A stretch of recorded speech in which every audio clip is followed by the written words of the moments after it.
ఢిల్లీ పర్యటనలో ఉన్నటువంటి ఏపీ ముఖ్యమంత్రికి సంబంధించినటువంటి సంచలనమైనటువంటి వార్త బయటకు వచ్చేసింది.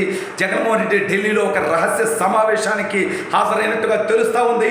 ఈ అంశం వైసీపీ నాయకుడి ద్వారానే బయటకు వచ్చేసినటువంటి పరిస్థితి. జగన్మోహన్ రెడ్డి ఇంత దీనస్థితిలో ఉన్నాడా, ఎన్నికల కోసం ఇంత దిగజారిపోతున్నాడా అనేటువంటి సెన్సేషనల్ మ్యాటర్ వైసీపీలోనే చర్చ అయిపోయింది. అసలు ఇంతకీ ఏంటి ఆ విషయం అనేది ఈ వీడియోలో వివరించబోయే ముందుగా ఎప్పటివరకు మన ఛానల్ సబ్స్క్రైబ్ చేయని వాళ్ళు ఖచ్చితంగా సబ్స్క్రైబ్ చేయండి, మరో 10 మందితో చేయించండి. ఎక్క విషయానికి వస్తే మన జలగన్న గారు ఢిల్లీ పోతారు, అది కూడా ప్రత్యేక విమానంలో పోతాడు.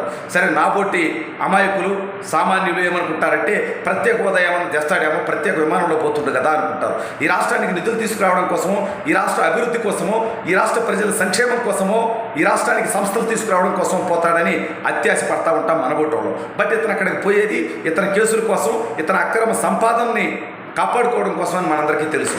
అయితే ఇక్కడే కీలకమైనటువంటి పరిణామం. ఎన్నికలకు కేవలం 2 నెలల సమయం ఉంది. జగన్మోహన్ రెడ్డి టైం అయిపోయింది. ఏ రకంగా చూసినా ఐపాక్ సర్వే దగ్గర నుంచి తన సొంత సర్వే దాకా, ఇంటెలిజెన్స్ సర్వే దగ్గర నుంచి కేంద్ర ఇంటెలిజెన్స్ సర్వే దాకా మొత్తం కూడా జగన్మోహన్ రెడ్డి ఎత్తిపోతున్నాడు అనేటువంటిది తేల్చేసాయి. అయితే హుటాహుటిని జగన్మోహన్ రెడ్డి ఢిల్లీ పోయాడు. సరే, 2 రోజుల క్రితం చంద్రబాబు నాయుడు గారు పోయారు. అది కూడా అమిత్ షా గారే ఆహ్వానించడం జరిగింది. భారతీయ జనతా పార్టీతో పొత్తుల విషయం గురించి మాట్లాడడం జరిగింది. దీని మీద 2 పార్టీల అధినేతలు ఒక నిర్ణయం తీసుకుంటారు. అది కూడా పాజిటివ్గా వచ్చేటువంటి అవకాశం ఉందని వార్తలు వచ్చాయి. ఇటువంటి పరిస్థితుల్లో జగన్మోహన్ రెడ్డి అనూహ్యంగా, ఎవరు ఊహించని విధంగా హుటాహుటిన సడన్గా ఢిల్లీ పర్యటన పెట్టుకున్నాడు.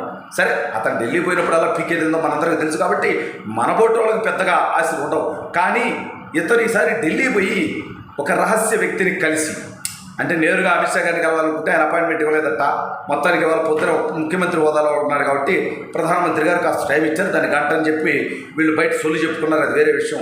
జగన్మోహన్ రెడ్డి అనేటువంటి వ్యక్తి మోడీ గారితో మాట్లాడితే కేవలం 10 నిమిషాలు.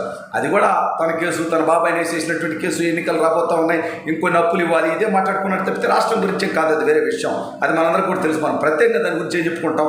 4 సంవత్సరాల 10 నెలలు అదే కథ జరిగింది. అయితే ఈ రహస్య వ్యక్తిని కలిసి, దయచేసి మీరు తెలుగుదేశం పార్టీ జనసేనతో పొత్తు పెట్టుకోవద్దు, దీనికి గాను మీకు ఆంధ్రప్రదేశ్లో ఉన్నటువంటి మొత్తం Bharatiya Janata Party MLA MP అభ్యర్థులందరికీ ఫండింగ్ నేనే ఇస్తాను, వీలైన ఓట్లు చేర్చండి. అదేవిధంగా మీకు ఇంకో 2 రాష్ట్రాల ఎన్నికలకు కావాల్సినటువంటి ఖర్చు కూడా, అంటే రమారమి మొత్తం దాదాపు 10,000 కోట్ల రూపాయలు తిన అక్రమ సంపాదన, అంటే ఎర్రచందనం ద్వారా కానివ్వండి, డ్రగ్స్ ద్వారా కానివ్వండి, గంజాయి ద్వారా కానివ్వండి, లేదంటే మద్యం మాఫియా ద్వారా కానివ్వండి, ఇసుక మాఫియా ద్వారా కానివ్వండి, లేదంటే భూ దందాల ద్వారా కానివ్వండి, సంపాదించినటువంటి సంపాదనలో 10,000 కోట్ల మీకు ఎన్నికలకు ఫండ్గా ఇస్తాను, మీరు తెలుగుదేశం పార్టీతో పొత్తు పెట్టుకోవద్దు. ఎంపీ గారు 10,000 కోట్లు అంటే చిన్న అమౌంట్ ఎందుకు ఇస్తాడని మీరు అనవచ్చు. ఒకసారి ఆలోచించండి. జగన్మోహన్ రెడ్డి అనేటువంటి వ్యక్తి అధికారం పోయిన తర్వాత తన జీవితం కుక్కల చిప్పని విస్తరవుతుంది. తన పార్టీ పూర్తిగా ఎత్తిపోతుంది. తనతో ఎవరు ఉండరు. తను చేసినటువంటి అరాచకాలకి తాను ఆ అరాచకాల్లో భాగస్వాములైనటువంటి ప్రభుత్వాధికారులు, పోలీసులు, వైసీపీ నాయకులు ప్రతి ఒక్కరూ ఖచ్చితంగా రాబోయే రోజుల్లో గడ్డు పరిస్థితులు ఎదుర్కొంటారు. చేసిన తప్పులకి మూల్యం చెల్లించుకుంటారు. కాబట్టి జగన్మోహన్ రెడ్డికి ఎన్నికలు చావోరేవో, ఎన్నికల్లో గెలవకపోతే వైఎస్ఆర్ కాంగ్రెస్ పార్టీ అనేది ఉండదు. జగన్మోహన్ రెడ్డి జీవితం అంతా జైల్లోనే ఉండాల్సి వస్తుంది. ఇటువంటి పరిణామాల నేపథ్యంలో వీటి నుంచి బయటపడడం కోసం ఎంత ఖర్చు పెట్టడానికైనా జగన్మోహన్ రెడ్డి సిద్ధపడిపోతాడు. అందుకే 10,000 కోట్లు ఇస్తాను, మీరు నాతో పొత్తు పెట్టుకోకపోయినా పర్వాలే, కానీ తెలుగుదేశం జనసేనతో పొత్తు పెట్టుకోవద్దనేటువంటి ఆఫర్ కేంద్ర పెద్దల ముందు పెట్టమని ఆ రహస్య సమావేశంలో జగన్మోహన్ రెడ్డి అడగడంతో, అసలు ముందు నేను అక్కడ దాకా పోతే వాళ్ళు నీ మొహాన్ని ఇంకా ఉమ్మేస్తారు, ఇటువంటి చిల్లర కాన్సెప్ట్లు ఎప్పుడు తీసుకురాబాక, ఇవి రాజకీయపరమైనటువంటి నిర్ణయాలు ఇప్పుడు తీసుకునే ఎన్నికల సమయంలో.